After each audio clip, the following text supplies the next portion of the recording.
ابن جوزی نے لکھا ہے سینکڑوں سال پہلے، آج کے کسی عالم کی بات بتاتا تو لوگ انکار کرتے، سینکڑوں سال کہتے ہیں بلخ میں قحط پڑ گیا، لوگ ہجرت کر کے سمرقند آ گئے، ایک سیدوں کا خاندان بھی آیا، ایک ایسی خاتون بھی آئی جس کے ساتھ 3 بیٹیاں تھی، بیٹا بھی کوئی نہیں، خامند فوت ہو گیا۔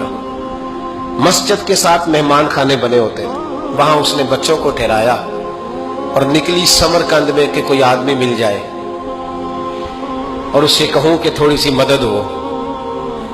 وہ چلتے چلتی ایک سیٹھ کے پاس، رئیس کے پاس پہنچی۔ جن لوگوں کے پاس دولت آتی ہے نا، وہ کئی دفعہ سخت جملے کہنے لگتے ہیں جو اللہ کو پسند نہیں آتے۔ وہ سیٹھ کے پاس گئی تو جا کے کہنے لگی میں غریب ہوں، پریشان ہوں، بلخ میں قحط ہے، سارا زمانہ جانتا ہے، تو میں اس لیے سمرقند آئی ہوں، بیٹیوں کا ساتھ ہے، نہ رہنے کو جگہ ہے، نہ کھانے کو روٹی ہے، نہ پہننے کو کپڑا ہے، مہربانی کر تھوڑی مدد کر۔ کہنے لگا ہو کون؟ تو اس سید زادی نے کان آگے کر کے، ہاں کسی پہ بھی حالات سخت آ سکتے ہیں، اللہ سے ڈرنا چاہیے، کان آگے کر کے نہ کہنے لگی میں سید زادی اور یہاں میرا اپنا کوئی نہیں، مہربانی کر۔ تو وہ سیٹھ صاحب، چودھری صاحب کہنے لگے مجھے کیسے پتا چلے گا تو سید ہے؟ تو سید زادی نے اپنا پلو کھولا اور اپنے آنسو دونوں آنکھوں سے صاف کیے تو کہنے لگی اللہ تیرا بھلا کرے، میں ثابت نہیں کر سکتی کہ میں حضور کا خاندان، میرے پاس کوئی دلیل نہیں، میں نہیں بتا سکتی، چل ٹھیک ہے، چلی گئی۔ کسی نے بتایا کہ یہاں ایک یہودی بھی رہتا ہے، وہ بڑا سخی ہے، یا آتش پرست ہے، یا پارسی ہے کافر غیر، سخی بڑا ہے۔ اس کے پاس گئی، بیٹھی رہی، لوگ بیٹھے تھے، جب چلے گئے تو قریب گئی، کہنے لگی مجبور ہوں، پریشان ہوں، غریب نہیں ہوں۔ کہنے لگا بی بی تجھے کبھی دیکھا نہیں، سمرقند کی اتنی آبادی نہیں، میں سارے شہر، تو کون ہے؟ تو کہنے لگی تعارف نہ ہی پوچھے تو اچھا ہے۔ اس نے کہا چلو اگر پتہ چل جائے تو۔ کہنے لگی میں مسلمانوں کے نبی کی اولاد ہوں، مسلمانوں۔ اس نے کہا پیغمبر خدا کی اولاد؟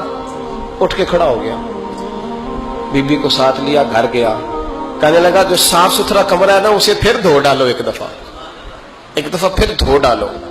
کمرہ دھلایا، صاف کرایا، پھر کہنے لگا بی بی میرے برتن زیادہ صاف ستھرے نہیں، میں نئے نہ خرید کے لا دوں۔ پھر نئے برتن لایا، پھر اپنے بچوں سے کہنے لگا اونچا نہ بھولنا کہ سیدہ فاطمہ کی شہزادیاں آئی، یہاں کوئی شخص اونچی بات نہ کرے۔ پھر کہنے لگا بی بی جو میرا بالکل طیب اور حلال رزق ہے نا، یہ اس میں سے لنگر ہے، لیکن چونکہ میں غیر مسلم ہوں، مجھے سلیقے نہیں آتے، جیسا تیسا بھی ہو نا اسے قبول کر لینا۔ خاتون کو کہنے لگا یہ گھر ہے، جب تک جی چاہے یہاں رہنا، اور دیکھنا ہو سکے تو رات اپنے نبی سے سفارش کرنا، میرا بھی کوئی مسئلہ، میری بھی کوئی قبولیت کہیں ہو جائے۔ وہ مسلمان کہلانے والا رات کو سویا، کہتے جنت سجی ہوئی ہے، لوگ جنت میں جا رہے ہیں، لائنیں لگی ہوئی ہیں، نبی پاک لوگوں کو جنت میں بھیج رہے ہیں۔ میں بھی دوڑ کے لائن میں لگ گیا، فرشتے نے میرا بازو پکڑا، کا پیچھے ہٹ، تو میں دوڑ کے حضور کی بارگاہ میں گیا، میں حضور سارے جنت میں جا رہے ہیں، یہ مجھے نہیں جانے دیتا۔ نبی پاک نے فرمایا تو کون ہے؟ کہ یا رسول اللہ میں مسلمان ہوں۔ کہتے حضور مجھ سے فرمانے لگے کوئی دلیل ہے تیرے پاس؟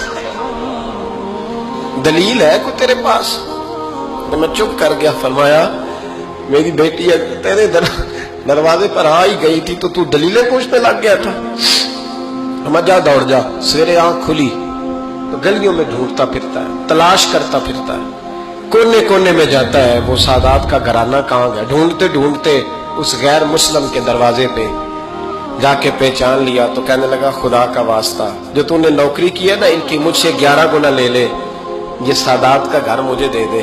تو کہنے لگا کل تو آتا تو شاید بات اور ہوتی، آج بات اور ہے۔ اس نے کہا مہربانی کر، کل نہیں کل تو آتا تو معاملہ اور تھا، آج معاملہ آج اور ہے، رنگ بدل گیا ہے، حالات تبدیل ہو گئے ہیں، اب تو دیکھ داکھ کے آیا، جا دوڑ جا۔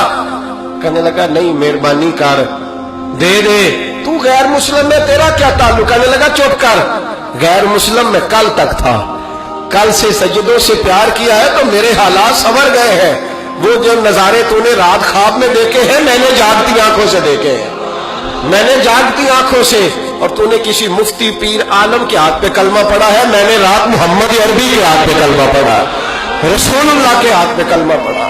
دین کی بات پھیلانا صدقہ جاریہ ہے۔ ثواب کی نیت سے ویڈیو کو شیئر ضرور کیجیے۔ جزاک اللہ۔